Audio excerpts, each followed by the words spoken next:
Well, time now. From that very interesting story from Salim Bilu, we move to who owns Kenya, and it is an interesting one as well this week. Now, Tatu City is possibly the most famous and ambitious real estate project in the country today, despite the fact that it is still in very early stages of development.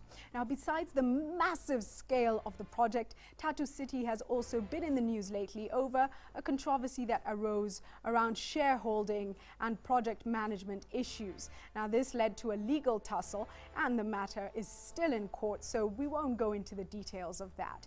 Now, despite this initial setback that threatened to derail the ambition of creating Africa's largest city of the future, the management of Tatu City project was not deterred.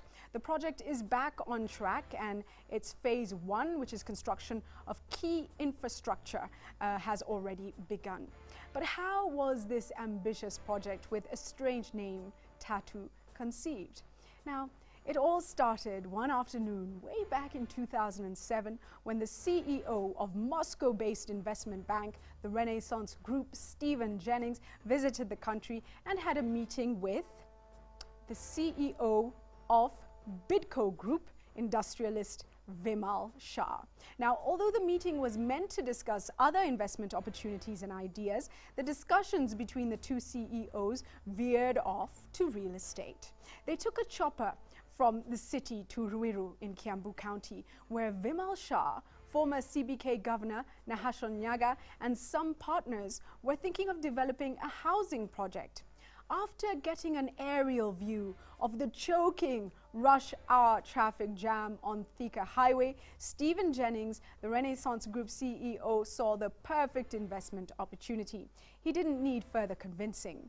In the cars caught in the traffic jam, the Renaissance Group boss saw potential investors who would be happy to be saved the hassle of traffic jams if an alternative city was created. And so, a city with an unusual name, Tatu, which is Swahili, of course, for three, representing the three elements of holistic living, that is life, work, and play, was born, literally in the air. Now today, what started as just a dream between three visionaries is taking shape into the most ambitious real estate development project in Africa. Tatu City has also received the endorsement of Vision 2030 CEO Mugo Kibati, who described it as a model for sustainable urban development and one that will be a reference point for other African countries.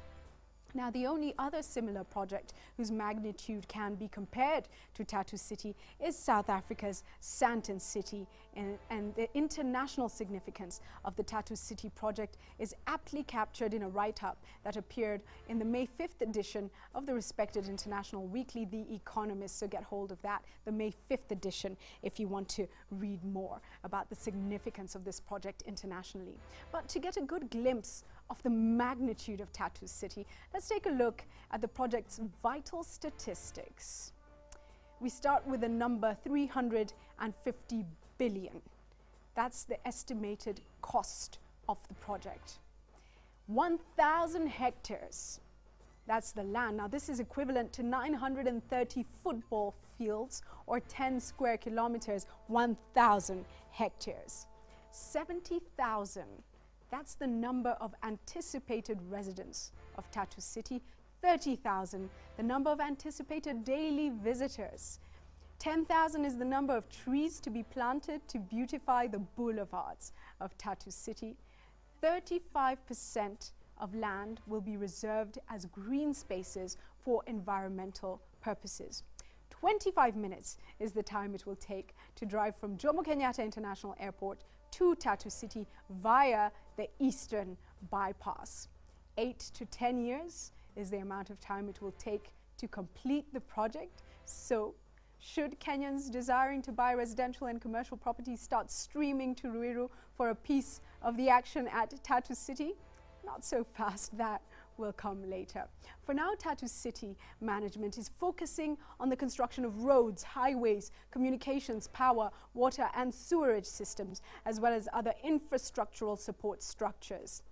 Now, the strategy of Tatu City Management is to get the ideal infrastructure in place and then have developers purchase land, develop it according to strict plans, standards and deadlines. It is these developers who will in turn sell the ready properties to individuals. So, brings us to the big question. Exactly who is behind this multi-billion-dollar project? Now, the directors of Tatu City Limited are Vimal Shah, who of course is the CEO of Bidco Refineries, Nahashan Nyaga, the former central bank governor, Hans Horn, who is a member of the Renaissance Group, and Arnold Meyer, also from the Renaissance Group. But the real power behind the project is actually the investment conglomerate headed by Stephen Jennings, the Renaissance Group, whose local operational base is on the 6th floor of Pershottam Place, that's in Westlands. Now, since its launch in Russia in 1995, the Renaissance Group has grown into a global, multi-dimensional investment bank focusing on high support, unity, emerging and frontier markets. That's what its focus has been. Now, the group was early this month named the Investment Bank of the Year, that is in Africa. Their Renaissance Group is a story for another day. However, so much to say about it and we simply don't have the time. So back to Tatu City now, and the ownership of this ambitious 350 billion shilling real estate project is categorized in two groups. We have majority and minority shareholders as well, and let's take a look at them. We of course have the Renaissance Group, who are majority shareholders, and we have local investors who include Vimal Shah, Nahashan Nyaga, Stephen Mbugwa Mwagiru, and partners as well are represented there. They hold a significant, they hold a minority shareholding, but it is nevertheless a significant shareholding as well. Now, it is significant to note that one of the minority shareholders, Stephen Mbugwa, we've just mentioned him, unsuccessfully attempted to have Tatu City put on hold through courts, citing breach of contract, but the court ruled that the project has to go on concurrently with the court case. So it is still in full steam ahead mode, and Tatu City continues. We'll see how they go with the infrastructure stage, and 8 to 10 years is the projected time for the development of the full project. Brings us to our quote of the week. And it reads, "It's tangible, it's artistic, and it's beautiful. That's why the most solid investments are in real estate." And that's from Donald Trump. He needs no introduction. And from there we move to sport. Michael Kinney will be here in just a moment. Stay with Sunday Live.